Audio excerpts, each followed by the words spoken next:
Hey everyone, this is Mike, Realtor Mike with TD Realty, and as I mentioned a couple of days ago, I'm starting a new series. Actually, not a new series, a new segment called Small Business Thursdays. And basically, I'm going to just be interviewing and talking to another self-employed entrepreneur, small business owner, and they're just letting them talk about their business and the things that they provide and the services they provide. So I have a special guest. This one is actually has the same last name as me. It's my baby sister here, Julie Udoisian. She is a lawyer here, but I'm going to let her do her own introduction here. So Julie, thank you for joining us here, and mind introducing yourself to everyone out there watching? Well, thank you, Mike. It's a pleasure to be here. My name is Julie Doisian. I go by attorney Julie U. That is my branding name.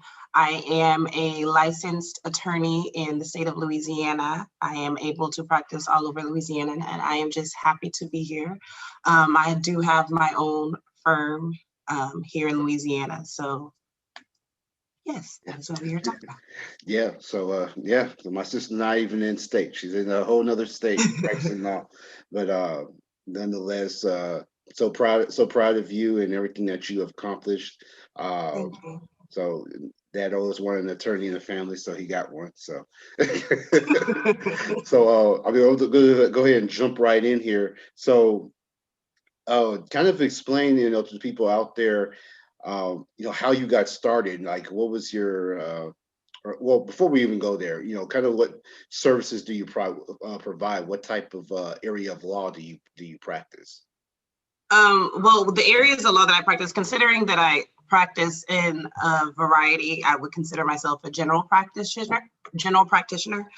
But the primary areas of law that I focused on are criminal defense, which I handle misdemeanor and felony cases, family law, which also under that umbrella is child custody, child support, protective orders for protection from abuse from family members, and things of that nature. I also handle personal injury cases, and that is a wide variety as well. Under that, you have your slip and fall. So if you have any accidents or things that may have happened in retail stores or grocery stores, or a parking lot where there is a hazard that could have been prevented, I handle those cases, 18-wheeler accident cases, and then of course the regular car accident cases as well.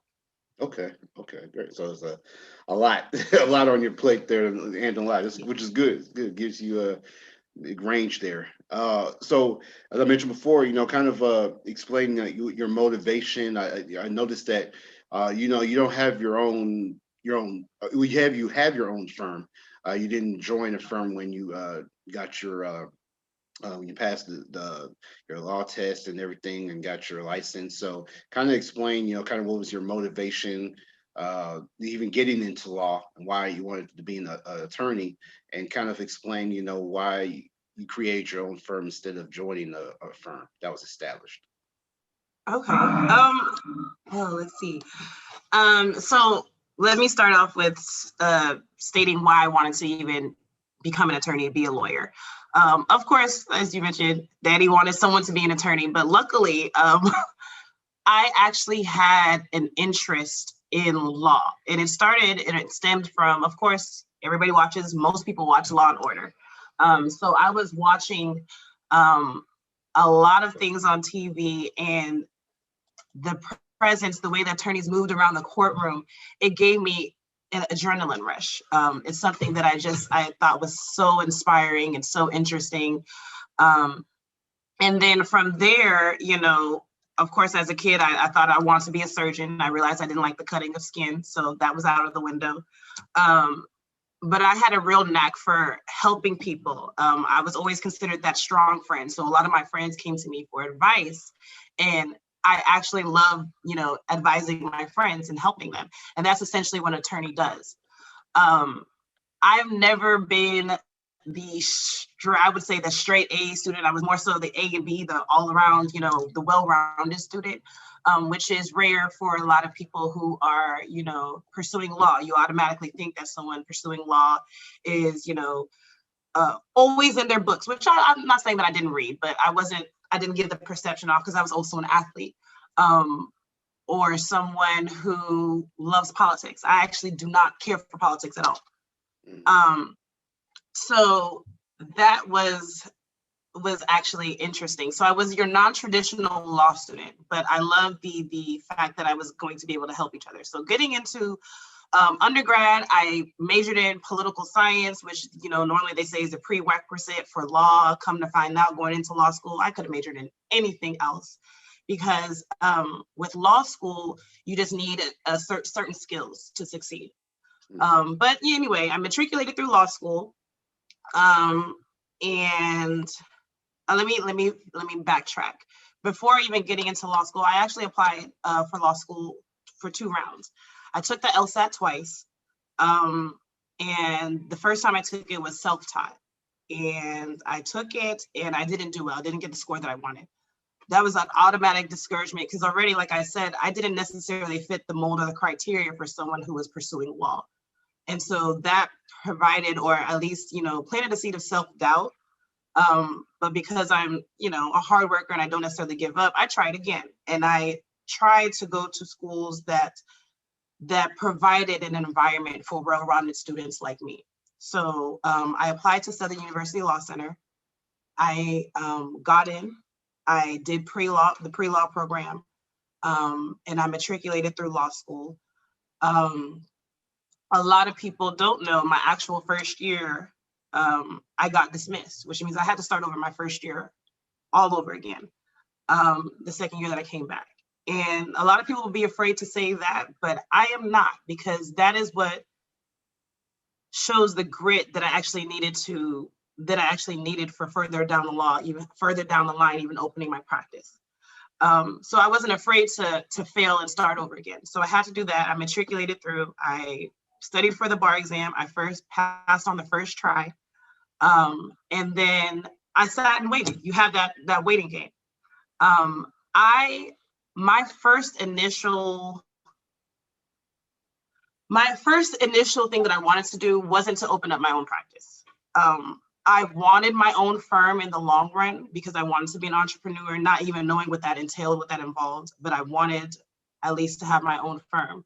But I wanted to gain the experience under somebody else's firm before I even did that.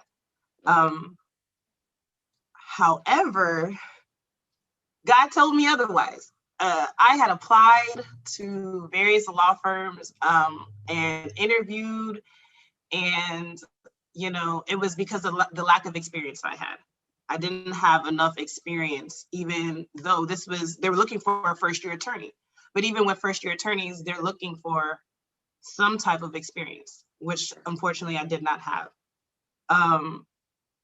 And so God planted a seed in me and told me, you know what? You don't have the capital. You don't have the experience. I didn't even have a mentor.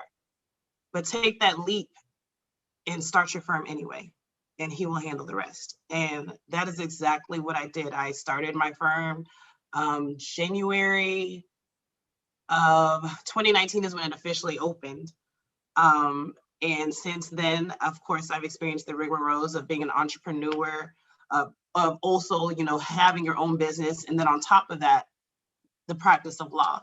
So let me interject and ask you there. So you mentioned that you having to balance handling creating your own law firm, but also being an entrepreneur. What type of struggles did you encounter trying to balance the two, or trying to do both, or were they both one and the same? They're different, because what a lot of people what they don't tell you in law school is that just because you pass the bar and you're an attorney, you don't know how to practice law yet. So I literally had to learn 2 different types of skills at once. I had to learn how to run a business. I had to learn how to be my own accountant. I had to learn how to be my own marketer. I had to learn how to do all these things on top of learning how to practice in the areas of law that I chose for myself. So learning all of that at once and still juggling all of that, it literally will take a solo practitioner in order to be in your own grounded firm up to 5 years before you can say, hey, I have made it, my firm is not going to fail. Currently, I'm in my 3rd year. Thank God he has carried me this far. But it has been a struggle of balancing, both. Yes. Okay. Yeah, and no, thank you for sharing all that, because a lot of people wouldn't talk about their failures and just really talk about their success. And it's good to hear both sides of it, because in order to be successful, you have to fail. Right. Any successful person out there has failed a couple of times, because you learn from those mistakes and you're able to overcome them. And like you said, it builds character. You get that grit and everything, and you're able to keeps you extra motivated to get you to the end goal. And in this case here, everything that you're doing there, it's wonderful. I know I'm proud of you. I know our family's proud of you, and I know that the people that you're serving there in this state of Louisiana are proud as well too. So I really thank you for sharing that. And I'm not sure if you can. I don't know if there's any. I don't know the ins and outs of it, but could you you maybe share, like, I guess of course don't go into any names or anything, but kind of I would say your most difficult case that you've ever had to do, or I would say, because with criminal defense, you're dealing with people's lives, but family law, you're also dealing with people's lives, but they're in different aspects. But I would say the most trying part would probably be family law, because it's so emotional. Okay. And you're dealing with emotional people. One of the most trying cases that I had or have currently is with a child that's being allegedly abused by her mother. And essentially, this child is young. She can't really speak for herself. But she reported it. She told her father, and her father has taken, in my opinion, and what I would say the system's opinion, the correct steps, to protect his daughter. However, oftentimes, more than not, when you're practicing law, you see and you find out that the system is not necessarily built to always help us or for our benefit. And unfortunately, with everything that was alleged, the judge was of the mind that he didn't believe anything that the child was saying, that she was fabricating it all because, she just missed her father.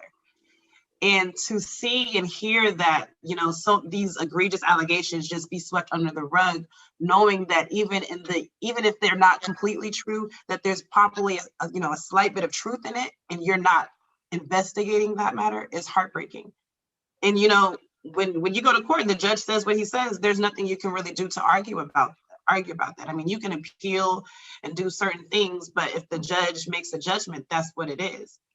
And that's one of the most frustrating things, when I feel like, the judge or someone is wrong in their choice or decision making, and it actually puts somebody in jeopardy.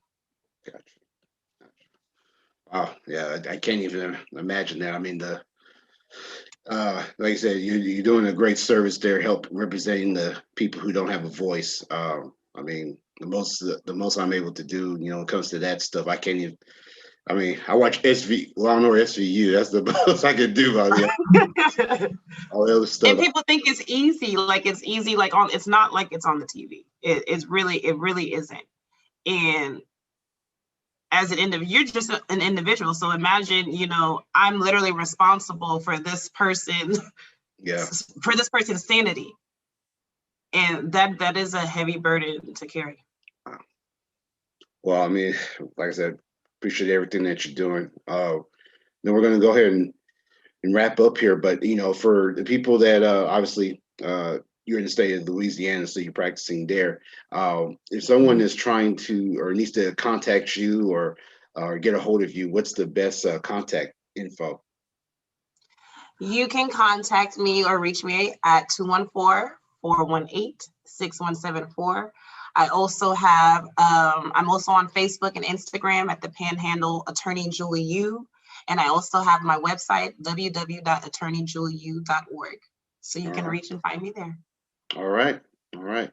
Well, everyone, I appreciate y'all tuning in to this, like I said, special segment of Realtor-ISH that I'm doing every Thursday, Small Business Thursdays. Like I said, hopefully y'all learn some things here. And like I said, if you know anybody else that's a small business owner, definitely have them contact me, 214-437-7485. Also tune into our regular episodes of Realtor-ISH during the week where we talk about anything that's real estate related. All right. Julie, appreciate you coming on. Everyone else out there, stay safe out there, and look forward to the next episode. Bye. Yes, thank you.